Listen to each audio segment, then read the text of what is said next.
ahead. We really appreciate you guys joining us. My name is Kara Sassone. I'm a social media specialist for the College of Science, and I am the web producer for the college as well. We have Jeff Cutler joining us today, who is a Northeastern graduate, and he has been working in social media for many years at this point. 6 or 7 anyway. He is a trained social media trainer, so he goes all around the country and maybe even around the world at this point, a little bit, to talk with students, professionals, businesses about social media and about using it, and some ins and outs and some do's and probably think twice types of things. So he has a presentation, but we also want to make it as involved as possible. So as he's going through, if you guys have questions or comments or want him to go over something with a little bit more detail, just speak up, raise your hand, get our attention, and we can certainly do that. This is for you guys, so we want to make sure that it is as interactive as possible, because that's what social media is all about, is being social. So without further ado, Jeff, go for it. Thanks, Kara. Well, as Kara said, my name's Jeff Cutler. We're going to be doing safe text and safe social media and using all the tools and tricks of whatever's out there. What I like to call the session is where to go and what to know on the web. And when I do this for different organizations, and as you know, we're doing it for the College of Science today, but when I go do it for different organizations, I go out there and I'm not really trying to scare them. I'm trying to inform them on how they can communicate using social media. And that's essentially what I'll share today. I'll give you some different tips and tricks. I do have a few cautionary tales, if you want to think of it that way. This is my website. I'm a writer, I'm a speaker. I've been a journalist for 21 years. I did go to Northeastern. I did graduate from Northeastern, so it does happen. You do get out. I was in the first class of the journalism school, which doesn't really exist anymore based on how they revamped, communication and marketing and all that stuff. Arts, media, and design. Okay, so maybe I have to come back and change that. And I've been pushing to be on the podium for graduation to get an honorary PhD, but no one has taken me up on that yet. The big thing when I'm going to different companies and training them, though, is that they don't know this stuff. They're not what everyone calls digital natives. They have people in their company who are trying to learn the tools and learn how to use them to communicate with their different audiences. But you guys grew up knowing this. And I think right here in the front row, you were talking about how you don't like to be wasting a lot of time on social media. And I don't think anyone wants to waste time. But if it makes it easier to communicate with your friends or with professors or with whatever audience you want to talk to, then that's the real use and the real power of social media. So I've talked about audience a little bit for a second. The first thing in any communication, be it psychology, be it chemistry, or any of the majors that you guys have, is knowing who you're communicating with. Knowing how they receive messages and knowing how you can impart information to them. And it's the same thing. Right now, I've prepared 2 different sessions, because this afternoon I'm doing a session for a bunch of students who are going on their first co-op. And so the stuff I've prepared for them is really heavy into LinkedIn. It talks about really cleaning up your past online, because people search for you, and we'll do a few search tools in a second. Where the session today is more base communication and doing some tools. The trouble with knowing your audience is then you have to sit back and think about knowing who you are and what message you want to give to the people you're talking to. And when you introduce yourself at a party or at, when they go around the class and you talk about what your major is and what you want to do, what do you say? I'm Maria. I'm a psychology major first year. Okay. Do they ask about goals and what you're looking to get out of the program or out of different classes? Okay, that may be coming. Not today. But what you want to do is be able to present yourself in the best manner possible to the audience you're talking to. So today I'm going to share 3, really more than 3 things. I'm going to share 5 things with you. I'm going to share a few apps and social media tools. I'm going to give you a couple research sites, and one of those is my favorite research site, which is great for just looking up anything, for doing schoolwork, for finding people, for finding places to go eat, for buying a car, doing anything, finding out what's going on in the news, what to do and what not to do online. But I'm not going to preach to you. I'm just going to say, well, common sense should take precedence here. A few warnings about the internet, which again, you guys may already know, and then a time management trick so that social doesn't eat up all your time. So the first thing is, what is social media? People get freaked out and they say, oh, social media is Twitter, or social media is text messages, or social media is Instagram. That's not the truth. Social media, again, is communication. And social media can be as basic as a postcard, a written postcard that you send back from spring break in Bermuda, because on the back of that postcard, you can fit about 140 characters, same as Twitter, and everyone at the post office and everyone at your dorm and everyone who touches that piece of mail reads it pretty much the same way, unless your account is locked down, that people can read every tweet that you put out there. So social media is just sharing of communication. And while that might be a little mind-boggling, it's also empowering, because once you figure out how you can share information via these tools, then you can be a lot more strategic about it. So buckle up. We're going to move forward. As Kara said before, ask questions at any time. I don't see anyone taking notes, but that's fine, because at the end of this, you'll get the whole session as a PDF. I'll give you a link and you can download the whole thing with my notes that are underneath it. So any of the lame jokes or any of the references that I make, you'll get those as well. So it's a win everywhere. Communication is all about building relationships, and knowing your audience and sharing that information creates a good relationship between you and whoever you're hanging out with, whoever you're talking to. And going back to that, let's talk about the audience again. When you're here at school, your audience is made up of pretty much everyone you run into. You have professors, classmates, employers once you get to co-op, family and friends, people in the dorm, and then everyone else who wants to find out about you. So if someone's doing searches on you, they're also checking out your social media sites to find out where you've been. And unless you're completely off the grid, this information is out there. So knowing how you want to communicate is key, but knowing how the people you talk to want to receive that information is key as well. And I know I seem like I'm harping on that, but if your professor says, hey, set up office hours with me only via email, then he or she is not going to respond if you send a fax saying, hey, I want to come to office hours on Wednesday. And they're not going to respond if you're tweeting at them. They have a particular way they want to be contacted, and you guys are probably comfortable with certain social media as well. So one thing about social tools also is that they come and go very fast. What I like to do is call them the flavor of the day. So there have been probably 15 different video storage sites. YouTube is stuck around, Vimeo and Vidler and Ustream and Livestream have stuck around, but there have been probably 10 or 15 that have come and gone since then. Vine is being pushed out because Instagram now allows you to do some video stuff. Snapchat now has competitors. Text messaging can be done online now instead of only via the phone. And the cost to all this stuff is time that you invest in these new tools, and the fact that any of the content you have out there, anything that you might have shared, could be gone if one of these services goes away. So the other thing I want to urge you to do is always pay attention to the new things that are out there, the new tools that come out, and I'll give you a resource at the end that gives you a heads up to what new apps and new social media tools are coming out. So let's go into the basic stuff. Who here is on Twitter? Show of hands. Why do you do that? Because I have one, but I don't tweet as well. Okay, why not? Because, well, I had to make one for a team that I had, to send out practice information through it, but I don't use it for anything. Okay.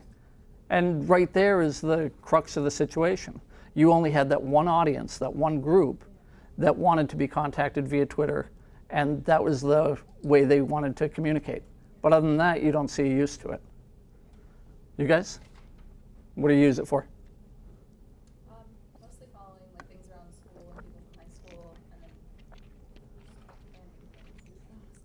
then Is it more of a search tool just to find out what's going on, or is it? Okay, not so much as a replacement for text message or email or anything. Anyone else? Yeah, I just use it to keep in touch with my friends from home. Okay. We had a question. We did a panel here last week, and one of the professors in the room was talking about co-op and wanted to know whether it was best for her to connect with students through LinkedIn or to use Twitter for that. And we had a little discussion about, well, Twitter would be great for putting out information that people could reference, but maybe not for engaging them.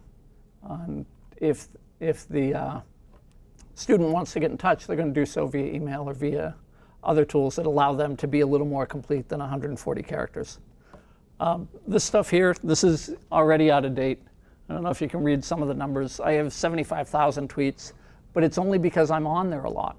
And I'm on there a lot because I do trainings like this, and I go to newsrooms and I cover different events, and I'm a journalist when I'm wearing another hat, not a trainer hat. So I'll go to technology events and just share a bunch of stuff out there. And it provides a real value to me because I can share information and then get follow-up information, but it also allows me to reach out to people and find out how they want to have a deeper conversation, how they want to meet with me, and how they want to talk. An example I love to use is Fox 25 News over in Dedham.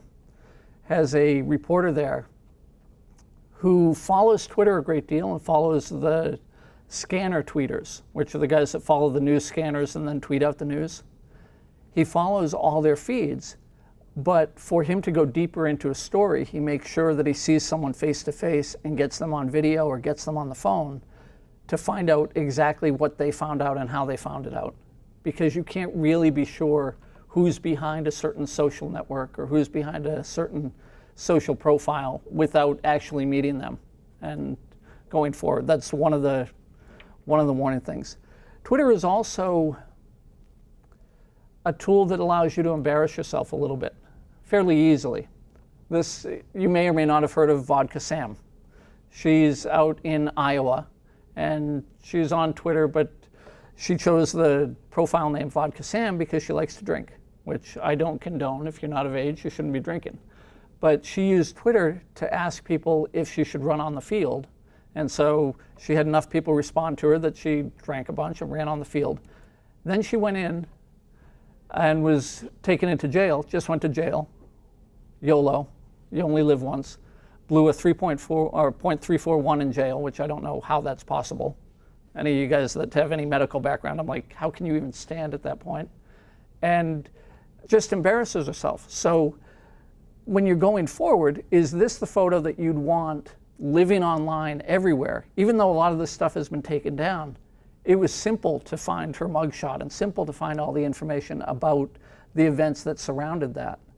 And I'm going to show you in a second how easy it is to search for different things and maybe open your eyes to how careful you should be moving forward in some of the stuff that you share. Not that anyone lacks common sense, but sometimes we run into different situations where we just share something that might be off the cuff and then you're embarrassed about it later. Who uses Bing? Who uses Google? I love you guys. For years, I really didn't like Bing because it was set up as a commercial enterprise. If you typed in a movie name in Bing, it immediately told you what was playing nearby. Or if you typed in, you were looking up a paper on shoes, it would type in where you could buy certain shoes before it gave you real search results. Google's not fantastic. Google also wants to feed you its ads and feed you information above the fold right there in hopes that it can sell clicks and links to different advertisers. But the big thing that you should remember, since you already all like Google anyway, is B-I-N-G. Bing is not Google. So you can keep that as your search term. The big thing is to let the internet work for you. And when I say that, I'm going to give you two sites right now that you should all at least try. And they'll take the workload off of manually searching and just poking around the web. And again, if you came in late, you will get this presentation at the end. There's a link at the end of this whole PDF with everything in it. So you'll have that. You don't have to take notes. But the two sites are alerts.google.com and AddictOMatic. I like AddictOMatic because it's a cute little robot and you can search for anything on it. But let's go over to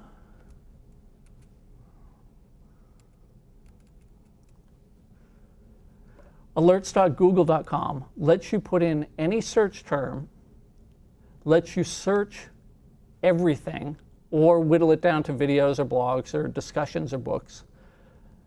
Lets you get this information delivered to you when you want it. So immediately, once a day, once a week. You can get only the best results, or you can say you want all the results, and you can deliver it to your email address or wherever you want it delivered. And this information it's great for job searches, for finding out what's going on in the industry, for doing research on different topics. I have these set up for speaking engagements. So whenever a call for speakers goes out, no matter where it is in the world, I get an email because what it searched for was the phrase call for speakers. And it comes back right to my email, and then I know if I want to pursue that. I can just read the results and figure out if I want to pursue that job. An example of using this in school would be, if you're in psychology, just typing the term in and adding the term Boston or Pennsylvania. Okay. Psychology in Pennsylvania, or wherever you're thinking of getting a job, and put in different medical facilities or hospitals or different places where they might hire you. You can also, if you're doing papers, put in a condition and see where it's showing up in the news, or see who's blogging about it. You know that when people are blogging, they're very passionate about a topic. So if there's a psychological diagnosis that someone has and they're very concerned about it, which they would be, they're probably blogging about it, and they may have more information, or might want to be interviewed, or may want to share their story. And suddenly you have a paper that didn't take you a lot of work to get, because you put in a Google alert and it just came back to your email box, and you're good to go. AddictOMatic is just fun for searching everything on the web. Years ago, there was a site called Dogpile, which I think is still around. There's also another one that, it's called DuckDuckGo, which, okay, it's just a cute duck, but it's not a robot, it's a duck. So whatever you prefer to use is fine. I like AddictOMatic just because the robot's cool. But you can type in Northeastern, if you can type, and just see what comes up with it. And it searches all these things and brings them all back. And it does it that quick. So instead of just going to Google and getting a quick list, this will search some stuff on Google and on Bing, on Twitter. That's bizarre. I don't know if the Twitter link right now is broken, because I know I've tweeted the Northeastern name on Twitter recently, so it should show up there. But it brings back videos and different blogs and just a bunch of stuff. And it's as easy as just typing the word in. So if you keep that as one of your bookmarks or one of your favorites in your browser, you can go there and type anything in. So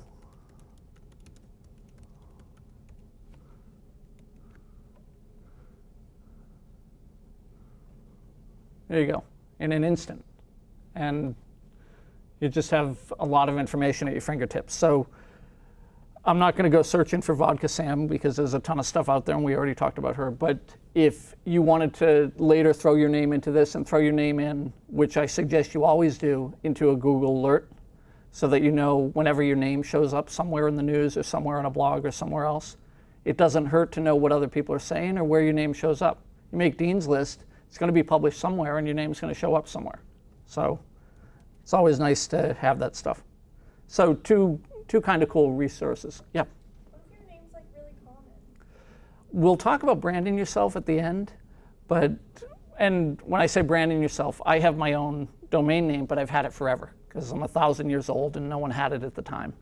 But if your name's really common, there are also other keywords you can throw in, like a hometown or other information along with the search term. Because if you're Mary Smith, you don't want to pull in everything that comes in. and you can put in different searches for different things.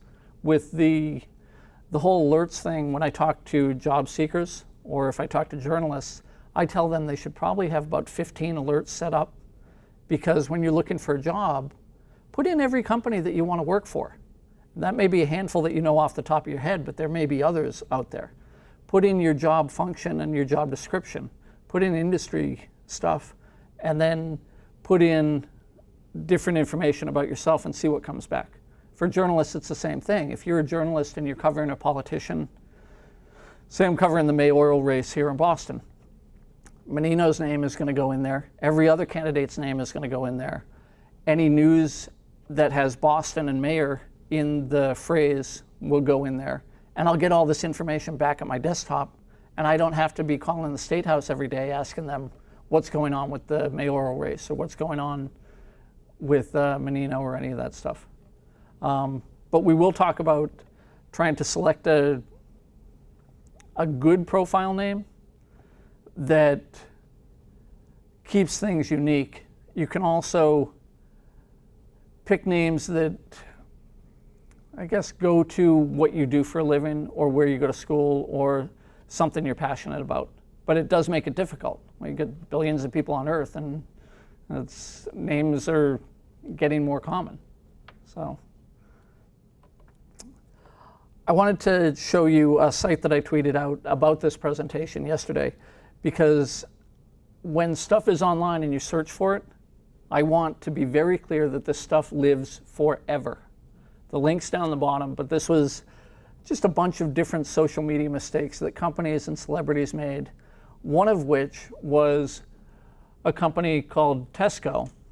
And if you recall, I think it was in the spring or maybe a year ago, they do hamburger. They create ground beef, and in one of their shipments somewhere, I don't know if it went to BJ's or one of the wholesale stores, they had horse meat in the ground beef, which isn't good for anyone, and it wasn't great for their reputation. But beyond that, the people who were tweeting for them said, it's sleepy time, so we're off to hit the hay, thinking they were being funny about the whole horse thing, but adding a little more insult to injury, where it's like, come on, why are you even bringing that up? Because anyone who's following you and anyone that saw it, 2,000 retweets, that's fairly significant, because every time you tweet something, it goes out to all your followers. I have about 9,000 followers, so I tweet something, the possibility is that 9,000 people see it. But if those people retweet what I send out, it gets almost exponential, because it's the number of people that they each have following them. So if 2,000 people retweeted that, anywhere from someone with 3 followers to tens of thousands of followers, you've got to bet that a lot of people saw that. And of course they did, because it showed up in the social media blunders site. But it's kind of fun to go through there and just look at it as a little cautionary as what not to do. When we talk about doing stuff on social media that you may or may not be ashamed of, there's a full site for that. Which, it's ridiculous, but it happens a lot. People do lose their jobs because of what they've done on social media. And again, Kara and I went back and forth when we were discussing this, and I said, I don't want to come in here and just be the bearer of bad news and be like, don't tweet, and don't be on Facebook, and don't text anything, and don't blog anything, don't take a photo, don't Instagram anything. Which reminds me, if you guys think Instagram is safe, if you have a private account, it is not if you share it to another network. So if your Instagram photos go out to Twitter, people can come in from that direction and see your private Instagram photos. And we'll talk in a second about private Facebook photos as well. So a lot of this stuff, okay, I just said I wasn't going to scare you, but a lot of this stuff makes you sit back and think, well, what can I share? Do I have to do the whole Mission Impossible thing and just bring a file of photos to a friend, let them look at them, and then burn them, and just be done with the evidence? But there are ways to lock down your privacy and be careful with this stuff. But social media mistakes do live. They're online pretty much forever. There's a site, and I don't know who here knows about Archive.org. Archive.org is a site that has archived the web from the beginning, from like 1995, 96, 97, that time frame. I can go back into archive.org, look at the website I had back in 1998, and look at how horrible it was and why I chose pastel colors, but I didn't do anything more embarrassing than that. But it was just horrible content that I had put up. But it's indexed, it's all there. And now all the tweets that you put out are being archived in the Library of Congress. So every tweet that you put out, every photo of a cat, every time you do talk about what you're having for dinner, it's now going to be in the Library of Congress. I think our federal money could be used a little better, but privacy is a hard thing.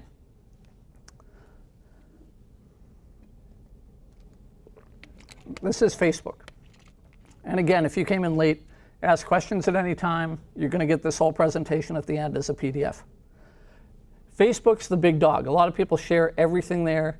They think, or a lot of people think that they have a fairly closed network, but they don't really understand, and it's not their fault, it's Facebook's fault for the most part, what privacy settings really mean and how to adjust them so you lock everything down. This is a screenshot I took of mine yesterday. I was a little freaked out because that's public. That's every post I put out on Facebook right now goes to anyone who's on Facebook if they want to see it. And I didn't realize that. I thought I had it set down to friends of friends. I don't know if I made a misstep and everyone's fallible, or if it was a reset that Facebook did that made everything public and then you had to go back in and change stuff, which they've done in the past. But that got me thinking, if I want to go to a friend's site and see what they have going on, how deep can I go based on what they think they have locked down? So I have a friend of mine who's Jenny, and she's actually a Northeastern alum as well. And she's got all these friends. And if it says add friend, this is another screenshot just from my computer, it says add friend, they're not my friend yet. So we're not connected. So I thought, okay, let's go look at Emily. I just picked one out of the blue. And I went to her site, just went to her profile, and I can see all her snorkeling photos and all her other profile photos, and there were hundreds. And it's not that she has not locked them down, it's probably that she has them set up so that friends of friends, because I'm a friend with Jenny, can see whatever else is going on in her life. And I could see her status updates and I could see whatever else is going on. So if you're concerned about that and you get some guy you dated and you don't stay in touch with him anymore, but he's still friends with people you hang around with, start thinking about locking down your privacy a little bit because you want to share this stuff with the world. Go ahead. Facebook also recently changed profile and cover photos in terms of whether Visibility. Right? So even if you're not friends with anyone, Right. you know? And those show up there, but they have certain rules with the cover photo and the profile photo that you're not allowed to put personal information in there. They're just a regular photo. And I think you could go real generic and not have a photo. But if you're looking to connect with friends, you want someone who's searching for you to at least know that it's you when they put out a friend request. And it's only one photo. It's not like you're going to put up the most embarrassing photo of yourself as your profile photo or as your... But you could end up with a whole album of several Right. previous Yep, profiles. you could, because you could go Some back. You may have thought better of after. Right, yeah. So you're best going through and culling those and pulling those out as well.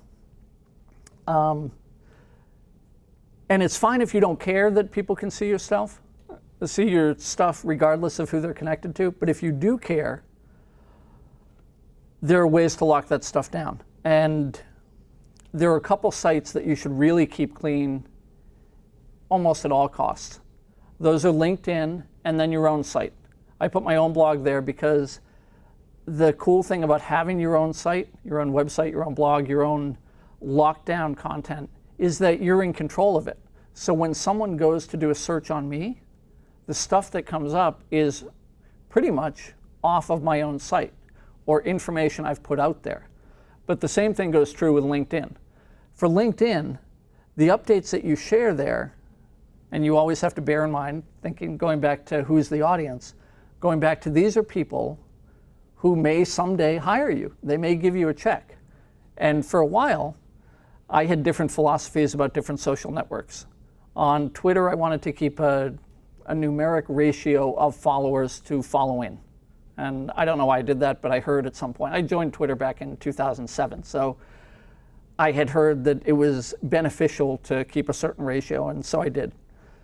And if I meet someone in person and we have a good talk and I want to connect with them, I'll friend them on Twitter and go from there.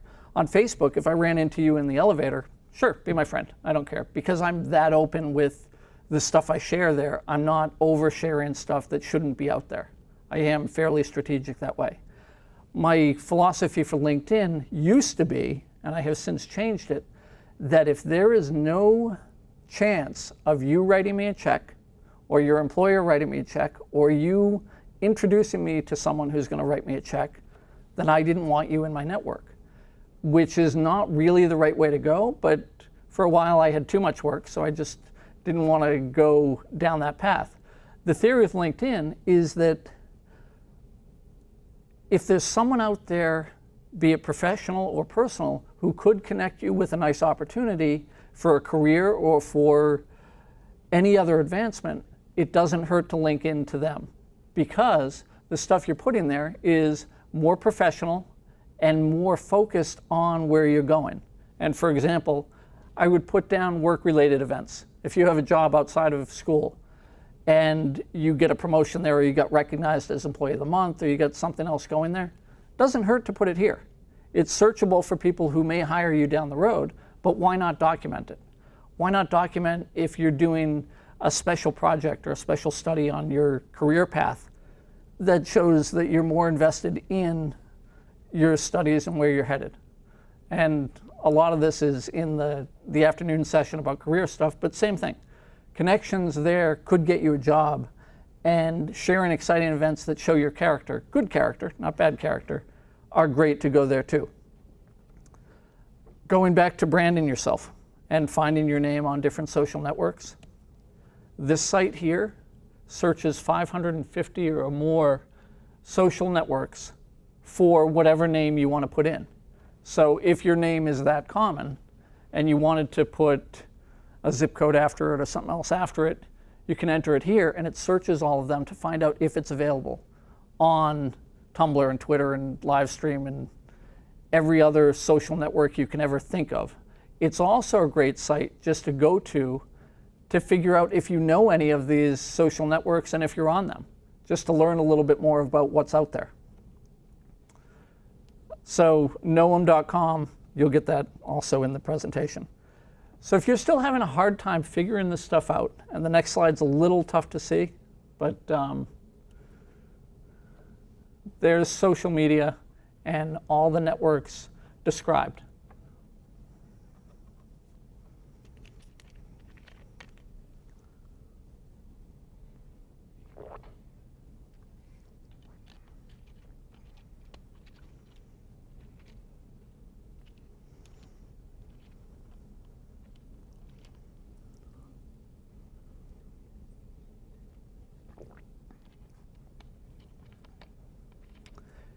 If you think back to the start of the presentation when I started talking about these being the flavor of the day, some of these networks are already gone. They don't exist anymore, so the whole reference to now listening to the donuts or something like that may not be relevant, but it really gives you the whole action sentence on how these networks are used, and it makes them pretty easy to figure out how people do use them. But again, there are no rules to this stuff, so however you want to use these social networks is fine. So now I'm going to give you the time-saving tip, and then we can go into questions. I'll give you one more resource as well for learning about social media, and then we can cover anything you want to ask. We built in time for questions on that stuff, and I go a lot deeper than this. So if you have a question about a network or blogging or content or searching, we'll go there. Here's my 10-minute tip for managing social media in your life. No matter what you do for a living, whether you're in school, whether you're working, whether you're retired, whatever you're doing. Take 10 minutes every day, and it doesn't matter where you do it, but be off of the phone, be away from other distractions, get whatever you need to start your day, coffee or Bloody Mary or whatever you need to kickstart the day, and sit at the computer, throw some earplugs in, and pull out a notebook, and then go through and look at your alerts, and do a search or two on AddictOMatic or on Google, and go over to Twitter and see what's happening there. Do some searches there on different things that excite you, and keep notes on some of this stuff. And at the end of the 10 minutes, put down a few things you want to think about the next day, but then give yourself permission to walk away from the computer and put down the phone and not be on social for the rest of the day, because you don't need to be there unless you need to communicate with someone who is already there. So it's fairly simple, and it sounds like it's easy, but I find myself picking up the phone all the time to see what's going on Twitter. Okay, it's my job and I should be doing that, but unplugging, if you can, and staying off the grid a little bit is a lot more rewarding than losing yourself away from stuff that's not in real life. Best resource for finding out social media sites, social media apps, and news within social media is Mashable.com. They cover everything. Each month, I think, every other week, they do lists of the top new apps that you have not heard of, the top social media sites you haven't heard of, and those lists are like 30 or 40 different tools long, and you're like, are you kidding me? How do I not know this exists? How do you not know that people are using these things? But until you go on there and just poke around a little bit, you don't really understand how deep this stuff goes.